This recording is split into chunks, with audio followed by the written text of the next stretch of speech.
Welcome children in bio class. Children, today I am going to explain you absorption and conduction of water and minerals. Children, you know plants need water and minerals. Plants are taking the water and minerals for making the food by the process of photosynthesis, for creating a suction force, for transpiration, and for providing turgidity to the cell. But how the water and minerals plants are taking from the soil? The water is taken from the soil by the plant with the help of their root hairs. Root hair is the extension of epidermal cell. The cell shape of root hair is of higher concentration, that is hypertonic. Soil water is of low concentration, that is hypotonic. Then water molecules diffuse into the root hair,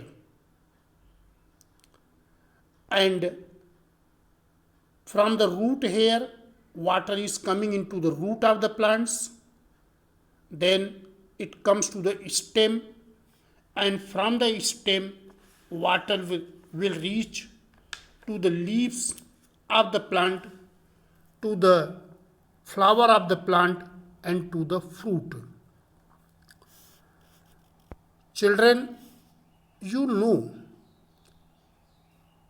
in animal circulatory system is present. There is a pumping machine, heart. It pumps the blood from head to toe. There are fine blood vessels, arteries, veins, and capillaries. They are carrying the blood to each cell and tissue of the body. But in the plant body, there is no circulatory system.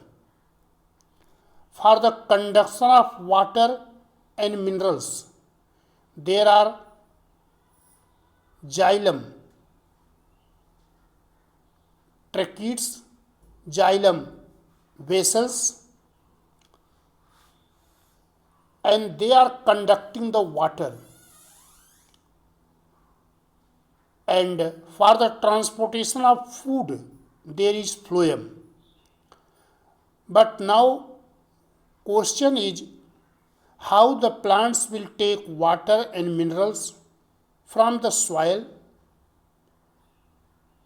or how water and minerals from the soil is coming into the root or root hairs of the plant, and after that how it is conducted upward through the stem, it reaches to the leaves of the plant. See, to understand these questions, we have to understand, we have to know the means of transport. What are the means of transport? Means of absorption of water and minerals. So there are certain phenomena. They are collectively are responsible for the absorption and conduction of water and minerals. These phenomena are imbibition, diffusion, osmosis, active transport, turgidity, flaccidity, and plasmolysis. So these are the different phenomena, and these phenomena are responsible for absorption of water minerals and conduction of water minerals upward through the stem. So children, you have to know about these different phenomena: imbibition, diffusion, osmosis, active transport, turgidity, flaccidity, and plasmolysis.